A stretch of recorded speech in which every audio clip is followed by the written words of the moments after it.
মানুষ জীবনে তিনটে কাজ অবশ্যই করে থাকে। কিছু দান করে, কিছু গ্রহণ করে, আর কিছু ত্যাগ করে দেয়। এটাও ভাবতে থাকে যে এটা করলে কিভাবে করবে। দেবার জন্য পর্যাপ্ত ধন নেই, নেবার জন্য সংসারে অত স্নেহ নেই, আর ত্যাগ করার জন্য জীবনে এত সুখই নেই, তাহলে কিভাবে করবে? আসলে আমরা বস্তুগত চাহিদা অর্জনে এত ব্যস্ত হয়ে পড়ি যে আমরা বুঝতেই পারি না যে কি নেবার আছে, কি দেবার আছে, আর কি ত্যাগ করার আছে। তাহলে আজ আমি আপনাকে বলেই দিই, মনে রাখবেন এই তিনটে গুরুত্বপূর্ণ গুণ, তিনটে গুরুত্বপূর্ণ কথা।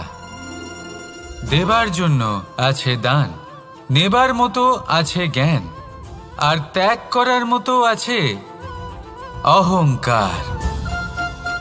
যখন আপনি দান করতে শিখে যাবেন, জ্ঞান অর্জন করার শক্তি আপনা থেকেই আপনার মধ্যে চলে আসবে। আর যখন এই জ্ঞান আপনার মধ্যে প্রবেশ করবে, অহংকার আপনা থেকেই আপনার থেকে দূরে চলে যাবে।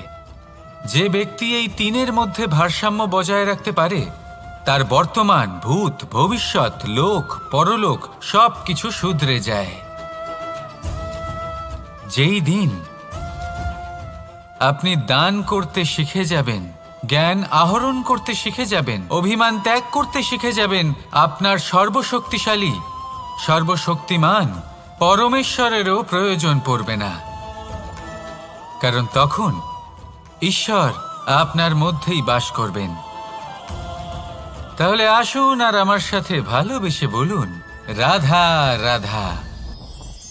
জীবনে অনেক সময় সমস্যা আমাদের চারদিক থেকে ঘিরে ফেলে।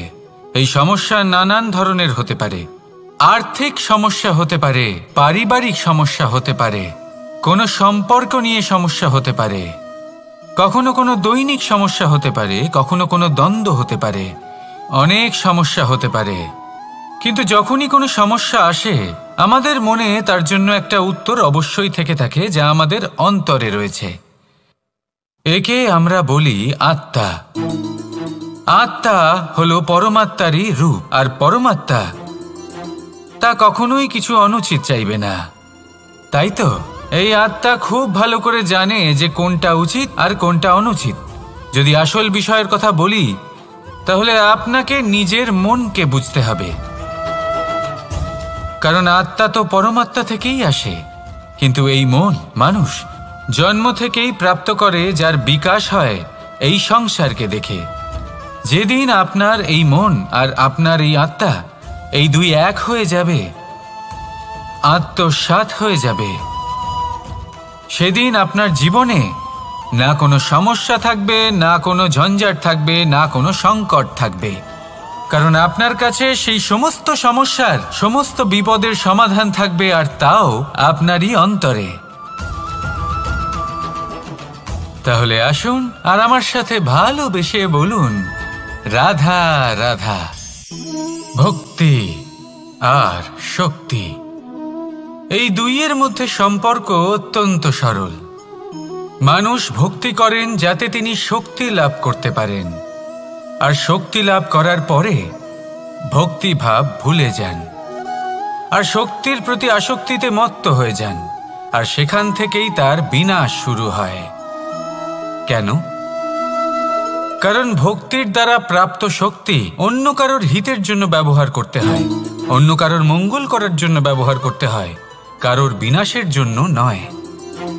এবার যদি আমি আপনাদের একটা উদাহরণ দিয়ে বোঝাই, তাহলে কোদাল দিয়ে আমরা মাটি কোপাতে পারি, একটা গর্ত খুঁড়তে পারি, যাতে একটা নতুন বৃক্ষ জন্ম নিতে পারে। একটা বৃক্ষ যা অন্য জীবকে ফল প্রদান করবে, যাত্রীদের ছায়া প্রদান করবে। কিন্তু এই কোদালের ব্যবহার যদি আমরা অন্য কারোর ক্ষতি করার জন্য করি, তাহলে ক্ষতি শুধুমাত্র আমাদেরই হবে। তাই জীবনে যদি আপনি কোনো শক্তি লাভ করেন, হয়তো ভক্তির দ্বারা বা অন্য যেখান থেকেই হোক, তার সদ্ব্যবহার করতে শিখুন, নয়তো এই প্রাপ্ত শক্তি আপনার পতনের কারণ হয়ে দাঁড়াবে। তাহলে আসুন আমার সাথে ভালোবেসে বলুন, রাধা রাধা। অহংকার, অত্যন্ত বলশালী হয় এই অহংকার। মানুষকে কখনো নত হতে দেয় না। অদ্ভুত ব্যাপার, এই অহংকার যা মানুষকে কখনো নত হতে দেয় না, সেটাই তার পতনের কারণও হয়ে দাঁড়ায়। যেখানে মানুষ এটা ভাবতে শুরু করে যে শুধুমাত্র সেই যোগ্য, সেখান থেকেই তার পতনের আরম্ভ, ঠিক কিনা? দেখুন, যদি কোনো মানুষ এটা ভাবে যে আমি এই সব কিছু করতে পারি, তাহলে তা হলো বিশ্বাস। কিন্তু যদি সে এটা ভাবতে থাকে যে শুধুমাত্র আমি এই কাজ করতে পারি, তাহলে তা হলো সেই ব্যক্তির অহংকার। আর এটা আপনাকে বিনাশের দিকে অবশ্যই নিয়ে যাবে। মনে রাখবেন, যখন আমি আর শুধুমাত্র এই দুই এক হয়ে যায়, সেখান থেকে আপনার পতনের সূত্রপাত হবেই। তাই আপনি কখনোই এই অহংকারের চক্রব্যূহে ফেঁসে যাবেন না। বিশ্বাস রাখুন নিজের ওপর এবং অন্যের ওপরও। আর মনে রাখবেন, বিশ্বাসের মধ্যে বিশ্বের প্রত্যেকটা বস্তু বসবাস করে। তাই এই অহংকারকে ত্যাগ করে ফেলুন আর আত্মবিশ্বাসের ওপর মনোসংযোগ করুন। আর আমার সাথে ভালোবেসে বলুন, রাধা রাধা। মানুষ নিজের জীবনে ঈশ্বরকে খুব মান্য করে, ওনার জন্য কি না করে। ভিন্ন ভিন্ন নামে তাকে স্মরণ করে, তাকে পুজো করে, তার আরাধনা করে। সে জানে যে ঈশ্বর তাকে শক্তি অবশ্যই দেবেন, তাকে সাহায্য অবশ্যই করবেন। কিন্তু যখন প্রশ্ন আসে গুরু এবং ঈশ্বরের, তখন গুরুর মান কখনো কম হওয়া উচিত নয়। কারণ সত্যি বলতে কি, গুরুই হলেন সেই সিঁড়ি যা বেয়ে আপনি ঈশ্বরের কাছে পৌঁছানোর পথ খুঁজে পাবেন। সেই পথ আপনি গুরুর থেকেই পাবেন। গুরু না থাকলে আপনি কখনো ঈশ্বর লাভ করতেই পারবেন না। আর জীবনে অনেক সময় লক্ষ্যের থেকেও অনেক বেশি গুরুত্বপূর্ণ হলো পথ। তাই এই পথের সম্মান করতে শিখুন, অর্থাৎ গুরুকে সম্মান করতে শিখুন। কারণ গুরুই হলেন পরমেশ্বর। তাহলে আসুন আর আমার সাথে ভালোবেসে বলুন, রাধা রাধা। আপনার জীবনে আপনার প্রকৃত বন্ধু আসলে কে? আপনার সব থেকে শ্রেষ্ঠ মিত্র আসলে কে?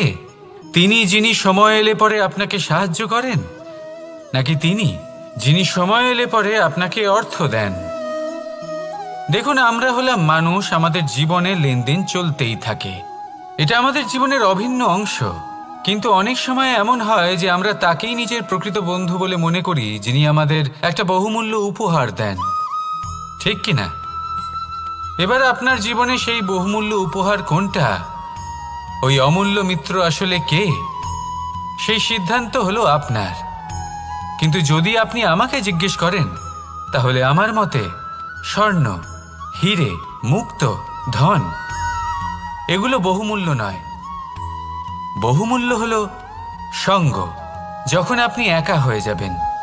সময়, যখন আপনার তাকে প্রয়োজন হবে। সমর্পণ, যখন আপনার বিশ্বাসের প্রয়োজন পড়বে। যে মানুষ আপনার প্রতি এই 3 গুণ প্রদর্শন করেন, যিনি আপনার কঠিন সময়ে আপনাকে অবশ্যই সঙ্গ দেবেন, যখন আপনার প্রয়োজন পড়বে আপনাকে অবশ্যই সময় দেবেন, আপনার প্রতি সম্পূর্ণ সমর্পিত থাকবেন, সেই হলো আপনার আসল মিত্র, সেই হলো আপনার প্রকৃত বন্ধু। কারণ সত্যি বললে, বন্ধুত্বের অর্থই হলো নিজেকে সম্পূর্ণরূপে কারোর কাছে সমর্পণ করে দেওয়া। তাই আপনার সেই বন্ধুর জন্য নিজের প্রাণ উজাড় করে দিন আর ভালোবেসে বলুন, রাধা রাধা।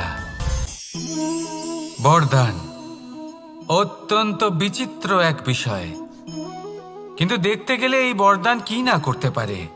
এক দরিদ্রকে রাজা বানিয়ে দিতে পারে, একজন দুর্বলকে এই সংসারের সবথেকে শক্তিশালী ব্যক্তি বানিয়ে দিতে পারে। কিন্তু আমরা ভুলে যাই এক অত্যন্ত গুরুত্বপূর্ণ কথা। বরদান এই শব্দের শেষে দান লুকিয়ে রয়েছে। এই দান কথাটা অত্যন্ত গুরুত্বপূর্ণ। আমাদের মনে রাখা উচিত এই বরদান আমরা দানে পেয়েছি, আর তাই তার সম্মান করা উচিত, কখনোই অহংকার করা নয়। আর যে ব্যক্তি বরদান পেয়ে অহংকার করেন, তার যা ক্ষতি হয় তা হলো এই বরদান তার থেকে কেড়ে নেওয়া হয়। বর অর্থাৎ শ্রেষ্ঠ। অর্থাৎ বরদানের অর্থ হল একটা শ্রেষ্ঠ দান, এবং তার ব্যবহার যদি আপনি কারোর ক্ষতি করার জন্য করেন তাহলে ক্ষতি শুধুই আপনার হবে। তাহলে এই বরদানের সম্মান করুন, উচিত পথে চলুন আর উচিত উদ্দেশ্য নিয়ে এর ব্যবহার করুন, সব কিছু ভালোই হবে। তাহলে আসুন আর আমার সাথে ভালোবেসে বলুন, রাধা রাধা। পিতা আর পুত্রের সম্পর্ক অত্যন্ত মধুর হয়ে থাকে। পিতা স্বপ্ন দেখেন, তাকে পূর্ণ করার সকল সম্ভাব্য চেষ্টা করেন, কিন্তু তাও অনেক সময় ওনার স্বপ্ন অপূর্ণ থেকে যায়। তখন পিতা ভাবেন যে স্বপ্ন উনি পূর্ণ করতে পারেননি ওনার সন্তান তা অবশ্যই পূরণ করবে। যে স্থানে উনি কখনো পৌঁছতে পারেননি সেই স্থানে ওনার পুত্র অবশ্যই পৌঁছবে। পিতা নিজের সন্তানের ভবিষ্যৎ নিয়ে সেই স্বপ্ন দেখেন, আর যখন সেই সন্তান সামনে এগোতে থাকে তখন তার দুঃখ হয় না, বরং গর্ব হয়। ওনার ভালো লাগে এটা দেখে যে ওনার সন্তান অনেক উন্নতি করছে। কিন্তু যখন সন্তান নিজের অভিভাবকের শক্তি দেখে, তার যশ দেখে হিংসা করতে থাকে, সমস্যা সেইখানেই শুরু হয়। সেই জন্য সকল সন্তানকে এটা মনে রাখতে হবে, দেখুন, পুত্র হবার সুবাদে, এক সন্তান হবার সুবাদে এটা হলো আপনার অধিকার যে আপনি আপনার পিতার থেকে বেশি উন্নতি করবেন। আপনার পিতাও এটাই চান, কিন্তু সুস্থভাবে এটা করুন। একটা রেখা টেনে নিন যাতে আপনি তাতে এগোতে পারেন আর আপনার পিতার তাতে গর্ববোধ হয়, আর সেই বিষয়ে দুঃখ না হয় যে আমার সন্তান আমাকেই ছোট করার চেষ্টা করছে। ইতিহাস সাক্ষী রয়েছে, যে মানুষ অন্য কাউকে ছোট করার চেষ্টা করেছেন সেই মানুষই ছোট হয়ে গেছেন। আর আমার মনে হয় না আপনি এটা চান, কারণ কোনো একদিন আপনিও কারোর পিতা হবেন। আসুন আমার সাথে ভালোবেসে বলুন, রাধা রাধা। সাথী। সাথী এই শব্দটির ব্যাখ্যা কে কিভাবে করে? মিত্র, সখা, বন্ধু, কিন্তু অর্থ একটাই। তিনি যিনি আপনার সঙ্গী হন আর তিনি যার সাথী আপনি হন। এবার সব থেকে বড় প্রশ্ন হলো এটাই যে তিনি কে হতে পারেন যাকে আপনি আপনার সাথী বলে মেনে নিতে পারেন, নিজের সখা, নিজের মিত্র, নিজের বন্ধু মেনে নিতে পারেন। আপনার সাথী হলেন তিনি যিনি দুঃখের সময় আপনার পাশে থাকবেন, আপনার হাত ধরে থাকবেন। আপনার সাথী হলেন তিনি যার হাত আপনি নিজের সুখের দিনে ধরে থাকবেন।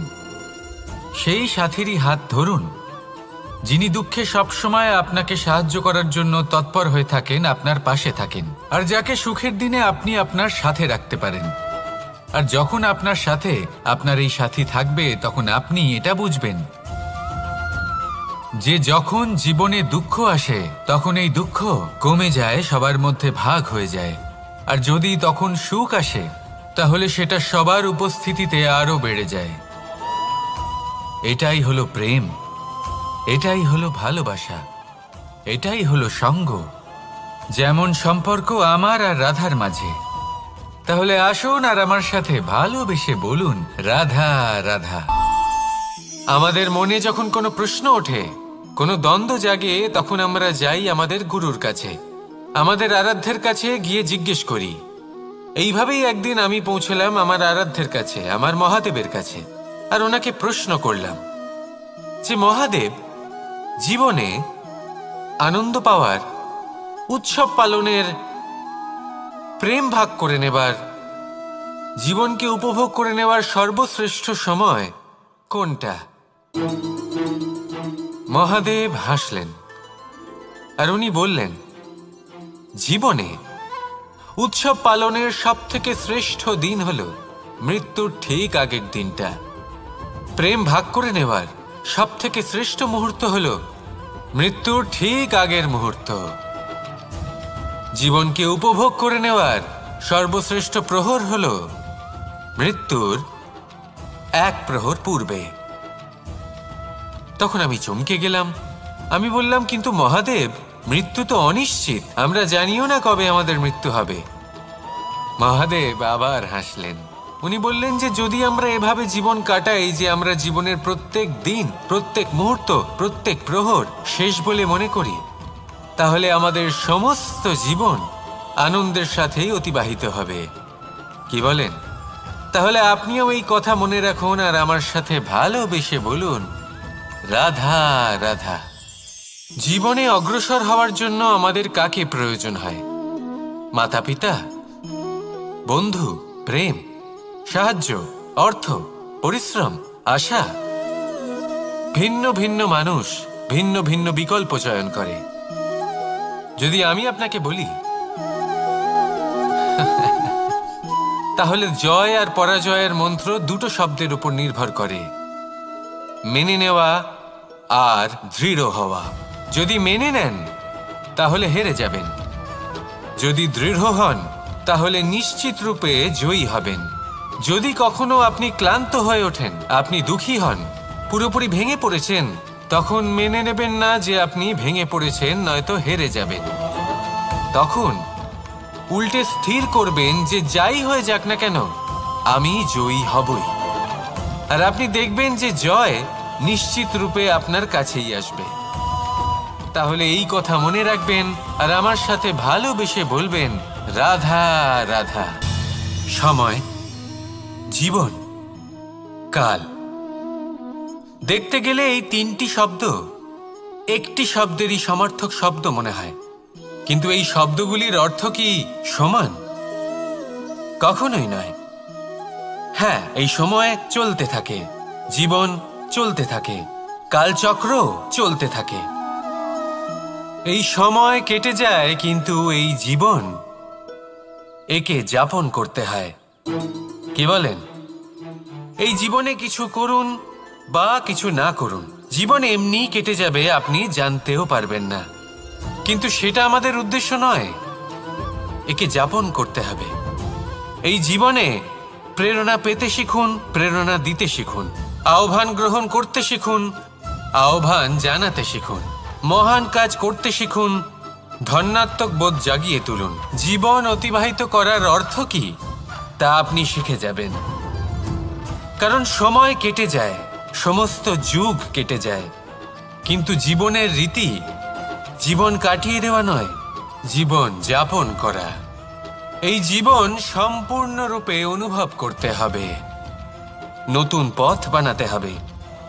এবারে যদি এই জীবন বাঁচার সময় একবার ভেবে দেখুন, যদি মনে প্রেম থাকে, সদ্ভাবনা থাকে, তাহলে কি হবে?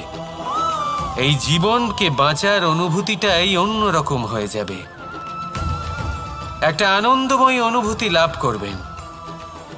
তাহলে এটাই করুন আর আমার সাথে ভালোবেসে বলুন, রাধা রাধা। আপনি কি কখনো কোনো জলের ধারা দেখেছেন? তার সামনে যতই মাটি থাকুক না কেন, যতই কাদা থাকুক না কেন, যখন এই জলের ধারা বইতে আরম্ভ করে দেয়, তখন এই কাদাকে নিজেই ধুয়ে নিয়ে যায়। ওই কাদাকে ধুয়ে দেয় এবং নিজের পথ নিজেই তৈরি করে নেয়। তাহলে আপনিও এরকম জলের মতো হয়ে উঠুন। যদি হয়ে উঠতে পারেন, তাহলে নিজের মনের, নিজের ভাবনার, নিজের জীবনের যত অনাবশ্যক তত্ত্ব আছে, অনুপযোগী অংশ রয়েছে, অর্থাৎ অপরিষ্কার অংশ রয়েছে, তা নিজে থেকেই নির্মল হয়ে উঠবে। আর যেরকম জলের ধারা কখনো থেমে থাকে না, সব সময় বয়ে চলে, সেইভাবে আপনিও কখনোই থামবেন না। সবসময় বয়ে চলুন, এগোতে থাকুন। পথে যদি অনেক বিপদ আসে, সমস্যা আসে, থামবেন না, তার উপর নিরন্তর প্রহার করুন, নিরন্তর প্রয়াস করুন আর অগ্রসর হন।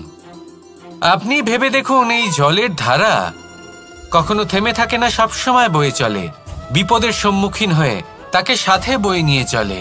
সেই জন্য জলের ধারা, প্রবাহমান এই ধারা, এর থেকে কখনো দুর্গন্ধ আসে না, এতে কখনো ময়লা জমতে পারে না, বরং পালিত হয় সুন্দর প্রাণবন্ত জীবজন্তু, যেমন সুন্দর ছোট মাছ।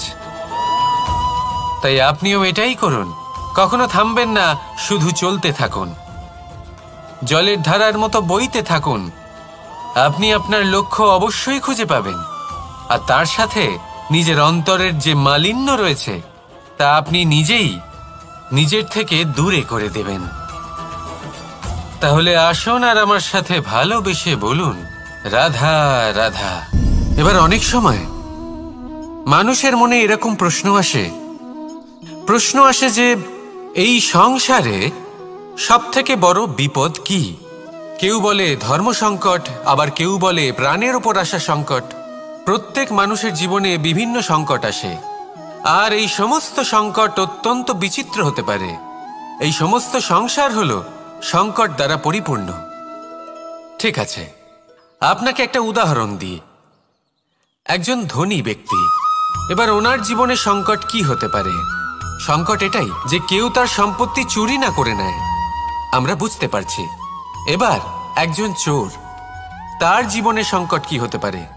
যে চুরি করার সময় সে যদি তার একটা কাশি চাপতে না পারে তাহলে সে ধরা পড়ে যেতে পারে, ঠিক কিনা?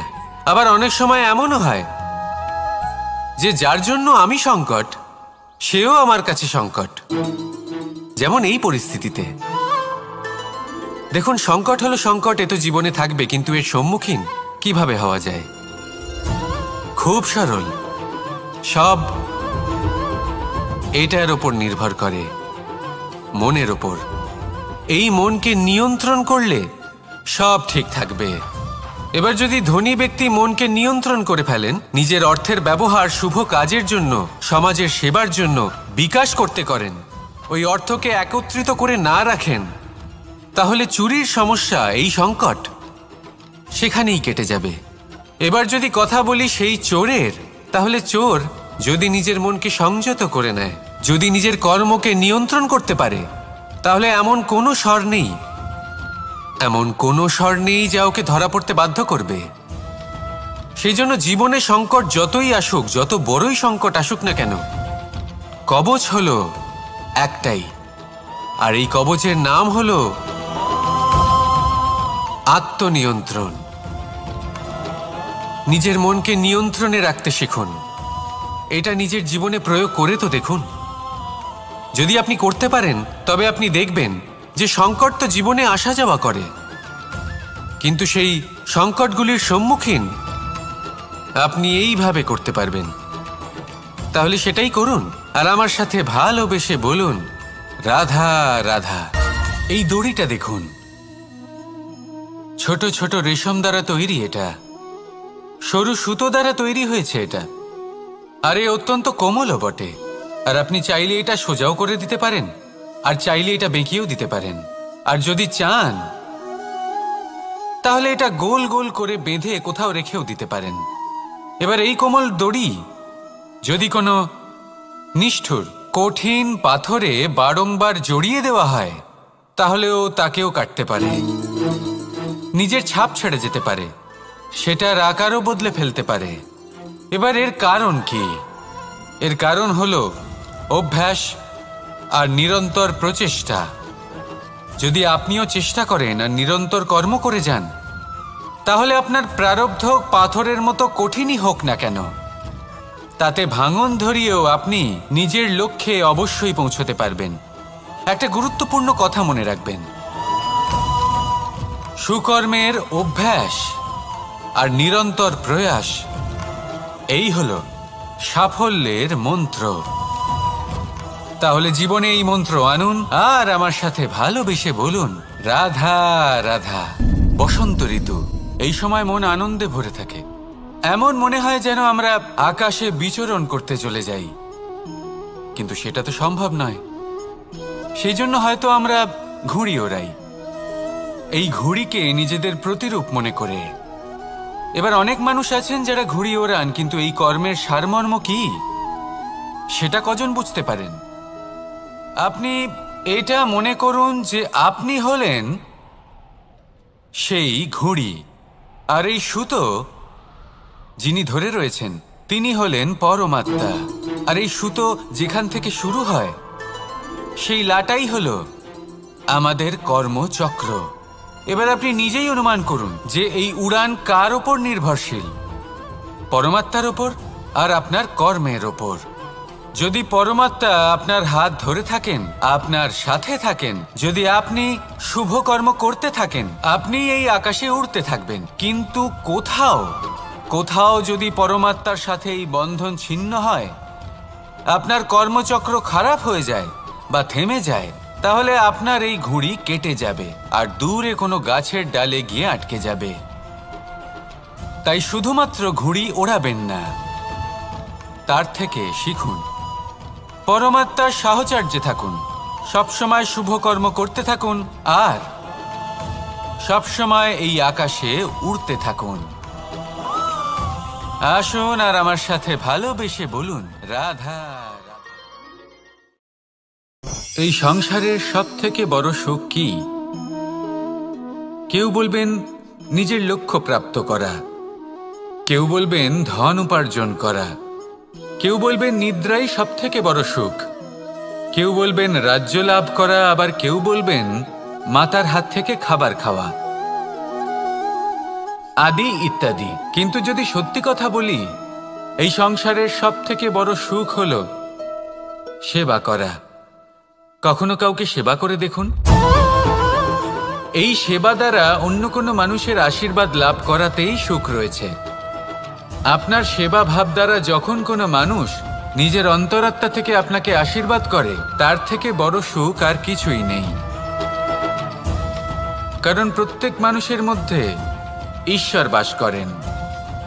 নরের সেবাই হলো নারায়ণের সেবা। নিষ্কাম সেবা করাই হলো সব থেকে বড় সুখ। তাই নিজের অন্তরে সেবার এই ভাব জাগ্রত করুন। যে সুখের কথা আমি বলছি, সেই সুখ অনুভব করেই দেখুন। এই মন সুপ্রসন্ন হয়ে বলবে, রাধা রাধা। বাহ! পুষ্পের সুবাস আমার খুব ভালো লাগে। অত্যন্ত সুন্দর হয় এই পুষ্প। এইভাবে চারিদিকে পুষ্প দেখে মন আনন্দিত হয়ে ওঠে।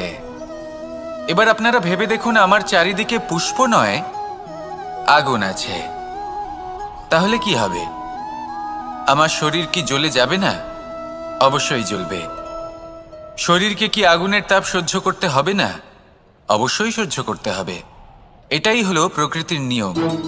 এই নিয়ম কিন্তু আমরা সবাই জানি, কিন্তু আমাদের মধ্যে বেশিরভাগ মানুষ এই বিভ্রান্তি নিয়ে বাঁচি যে এই যে প্রকৃতির নিয়ম, তা আমার ওপর প্রযোজ্য নয়। তা কিন্তু নয়। আমাদের চতুর্দিকে এই যে নিসর্গ রয়েছে, আমরা তার কতটা ক্ষতি করি সেটা একবার ভেবে দেখুন। আমরা বনাঞ্চল জ্বালিয়ে দিই, বায়ু দূষিত করি, জল দূষিত করি, প্রাণীদের হত্যা আমরা করি। কেন? এই নিসর্গ আমরা নষ্ট করি, যদিও আমরা জানি যে আমরাও হলাম এই নিসর্গেরই অংশ। এবার দেখুন, শরীরের কোনো অংশে যদি আগুন ধরান, আস্তে আস্তে সমস্ত শরীরও জ্বলে যাবে। সেইভাবেই নিসর্গ যদি নষ্ট হয়ে যায়, তাহলে মনুষ্য জাতিও নষ্ট হয়ে যাবে। তাই এই যে নিসর্গ আপনি দেখছেন, এই পুষ্প, এই বৃক্ষ, বায়ু, জল, এদের সকলকে রক্ষা করুন, নষ্ট নয়। মনে রাখবেন, যদি নিসর্গ থাকে, মানুষ থাকবে। যদি নিসর্গ থাকে, তাহলেই জীবন থাকবে। আসুন আমার সাথে ভালোবেসে বলুন, রাধা রাধা।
এই সংসারে সবাই বলেন আমি অর্জুনের মতো হয়ে উঠতে চাই। সবাই চায় যে তারাও যেন অর্জুনের মতো গান্ডীব লাভ করে। তারাও চায় যে তাদেরকেও মহাদেব এসে পশুপতি অস্ত্র দান করবেন। তারাও এটাই চায় মহাভারতের মতো মহাসংগ্রামে বিজয়ী হতে। কিন্তু সবাই ভুলে যান যে অর্জুন যা হতে পেরেছিলেন সবকিছুই অর্জন করেছিলেন। যদি আপনিও অর্জুনের মতো গান্ডীব লাভ করতে চান তবে আপনাকেও তার মতোই শ্রেষ্ঠ কাঠ নির্বাচন করতে হবে। সেই কর্ম আপনাকেই করতে হবে। তার প্রত্যঞ্চা যাতে তীব্র হয় তার জন্য আপনাকে সর্বশ্রেষ্ঠ দড়ি খুঁজে বের করতে হবে। আপনার বাণ যাতে ঘাতক হয় সেই জন্য আপনাকে নতুন নতুন ধাতু খুঁজে বের করতে হবে। সেই শিক্ষা আপনাকে লাভ করতে হবে, তবেই আপনার ইচ্ছে পূর্ণ হবে। অর্জুন হওয়া বড়ই সরল যদি আপনি কিভাবে অর্জন করতে হয় তা জানেন। শুধুমাত্র স্বপ্ন দেখেন যারা, তারা কখনোই অর্জন করতে পারবেন না। কিন্তু যদি কেউ অজ্ঞাতবাস ভোগ করতে পারে, যদি কেউ লাক্ষাগৃহ থেকে পালিয়ে বাঁচতে পারে, যদি কেউ কঠোর তপস্যা করতে পারে, প্রতীক্ষা করতে পারে এবং পরিশ্রমও করতে পারে, তাহলে সে অর্জুন অবশ্যই হয়ে উঠবে। যদি আপনি অর্জুন হয়ে উঠতে চান তাহলে কর্ম করতে শিখুন আর আমার সাথে ভালোবেসে বলুন রাধা রাধা। জীবন থাকলে লক্ষ্য অবশ্যই থাকবে। যদি লক্ষ্য থাকে তার পথ অবশ্যই থাকবে। যদি পথ থাকে তাহলে বাধা অবশ্যই থাকবে। আর এর ওপরেই নির্ভর করে যে আমরা জীবনে সফল হব না অসফল, পুরস্কারের ভাগীদার হব নাকি তিরস্কারের। মনে করুন আপনাকে একটা কাজ করতে হবে, আপনাকে পর্বত আরোহণ করতে হবে, আর সেই পথের ঢাল আপনাকে একাধিকবার ফেলে দেবে। পাথর আপনাকে একাধিকবার আহত করবে। এই অবস্থায় কি করবেন? সাধারণ মানুষ বেছে নেয় প্রতিশোধ। সেই পর্বতকে নষ্ট করে দেওয়ার চিন্তা ভাবনা করে, তার ভিতকে নড়িয়ে দেওয়ার কথা ভাবে সেই মানুষ। কিন্তু পর্বতকে তো কেউ নষ্ট করতে পারে না। তাই অসফল হওয়ার সাথে সাথে কুখ্যাতিরও ভাগীদার হয়ে যায় সে। দ্বিতীয় পথ হল পরিবর্তন। যদি আপনি সেই পর্বত ভাঙার পরিবর্তে তাতে সোপান তৈরি করেন তাহলে আপনিও সেই পর্বতে উঠতে পারবেন, অন্য কেউও তাতে উঠতে পারবে, আগামী প্রজন্মও তাতে উঠতে পারবে, আর সেই আগামী প্রজন্ম সর্বদা আপনার সুনাম করবে। তাই জীবনে প্রতিশোধ নয়, পরিবর্তন বাছুন। বদলা নয়, বদল বেছে নিন। আপনার বাধা আপনার বন্ধু হয়ে যাবে। রাধা রাধা। সমস্ত মানুষের জীবন কিছুটা সমান হয়। মানুষ জন্মগ্রহণ করে, তারপর চলতে শেখে, জীবনে এগিয়ে চলে, বার্ধক্য লাভ করে, তারপর সমাপ্ত হয়ে যায়। কিন্তু সেই ব্যক্তিরা কারা যারা প্রকৃত অর্থে মনুষ্য জীবন যাপন করেন? এনারা হলেন সেই ব্যক্তি যারা পড়ে গেলেও আবার উঠে দাঁড়ানোর চেষ্টা করেন, নিজের ভেঙে পড়া অস্তিত্বকে আগলে নিয়ে আবার একটা আকার দেবার চেষ্টা করেন, ভগ্ন আশাকে আবার একটা নতুন দিশা দেন। অসফল হওয়ার পরেও থামেন না, আবার এগোতে থাকেন। অসফল হওয়ার পরে যদি আপনি থেমে যান তাহলে সাফল্য আপনার সামনে অপেক্ষা করে, কিন্তু আপনি তা দেখতে পান না। তাই জীবনের সংঘর্ষে অংশগ্রহণ করতে শিখুন। জীবনের সংঘর্ষ থেকে পালাবেন না। আসুন আমার সাথে ভালোবেসে বলুন রাধা রাধা। একবার একটা শেয়াল বনে বিচরণ করছিল। ও একটা ছোট্ট শাবক দেখতে পেল। ও ভাবল, আজ একেই আমি খাবার হিসেবে গ্রহণ করব। আশেপাশে দেখলেও কেউ দেখছে না তো, কেউ ছিল না, আর সেই শাবকের ওপর আক্রমণ করল, যা হলো একটা ঘোর অপরাধ। বনের নিয়ম অনুসারে আপনি কখনোই শাবকের ওপর আক্রমণ করতে পারেন না। তারপর এই খবরটা যখন রাজা সিংহ জানতে পারলেন, সভার আয়োজন করলেন। কিন্তু সেখানে শেয়াল বলল, আমি তো এরকম কিছু করিনি। কিন্তু যদি আপনি এরকম বলেন, কোনো প্রমাণ দিন, এর কোনো সাক্ষী আছে? তখন রাজা সিংহ পেঁচাকে ডেকে পাঠালেন, যে সেই মুহূর্তে বৃক্ষের শাখার ওপর বসেছিল, সে সব কিছু দেখেছিল। পেঁচা সব সত্যি কথা বলল, আর শেয়ালকে মৃত্যুদণ্ড দেয়া হলো। এবার এই কাহিনী আমি আপনাকে কেন শোনালাম? কারণ মানুষও কখনো কখনো এরকম কর্ম করেন যা শিয়াল করেছে। এটা ভাবেন কেউ দেখছে না, যখন আমি অনুচিত কর্ম করতেই পারি। কিন্তু না, আপনি যাই করুন না কেন, কেউ না কেউ অবশ্যই তা দেখছে। কোনো ব্যক্তি না হলেও কোনো প্রাণী, না হলে কোনো যক্ষ বা দেব বা প্রেত। যদি এনারা কেউ না দেখেন, তাহলে ধরিত্রী মাতা দেখেন, যেখানে দাঁড়িয়ে আপনি সেই কর্ম করছেন, তাই না? তাই একটা কথা সবসময় মনে রাখবেন, কে দেখছেন কে দেখছেন না সেই বিষয়ে ভাবা ছেড়ে দিন। এটা খুব সহজ কথা। আপনি যদি উচিত কর্ম করেন, উচিত ফল পাবেন। যদি অনুচিত কর্ম করেন, তাহলে আপনি অনুচিত ফল অবশ্যই পাবেন। সেই জন্য উচিত পথে চলতে থাকুন, উচিত কর্ম করতে থাকুন, আর আমার সাথে ভালোবেসে বলুন, রাধা রাধা। আপনি কখনো কোনো বাজকে নিজের বাসা বানাতে দেখেছেন? এই বাজ যখনই কোনো বাসা বানায়, তখন উঁচু গাছের ডালে বা কোনো পর্বতের শিখরে বাসা বানায়, অনেক উচ্চতায়। আর সেখানে তার সন্তানও জন্মগ্রহণ করে।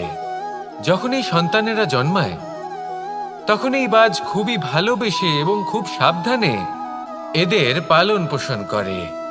নিজের ঠোঁট দিয়ে তাদের ঠোঁটে খাবার পরিবেশন করে। কিন্তু যেই সেই সন্তানেরা হৃষ্টপুষ্ট হয়ে যায় এবং সেই কথা বাজ নিজে বুঝতে পেরে যায়, সেই বাজ নিজেই সেই বাসা ছিন্ন ভিন্ন করে দেয়। সেই সন্তান যাদের সবেমাত্র ডানা গজিয়েছে, কিভাবে উড়তে হয় তারা জানে না, সেই সন্তানগুলিকে উচ্চতা থেকে ঠেলে দেয়।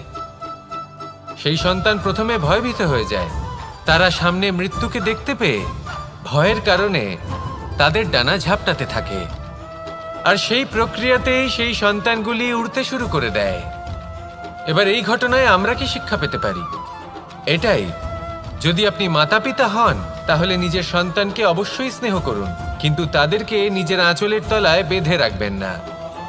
যদি আপনি চান আপনার সন্তান জীবনে উন্নতি করুক, তাহলে নিজের মুঠো থেকে তাদের স্বতন্ত্র করে দিন। এই সংসারে সংঘর্ষ করতে দিন। সেই সন্তান নিজেই বুঝতে পারবে যে জন্মের সময় পাওয়া ডানা কি করে ব্যবহার করতে হয়। আর আপনার চোখের সামনে আপনার সন্তান এই আকাশে উড়তে থাকবে। তাহলে আসুন আমার সাথে ভালোবেসে বলুন, রাধা রাধা।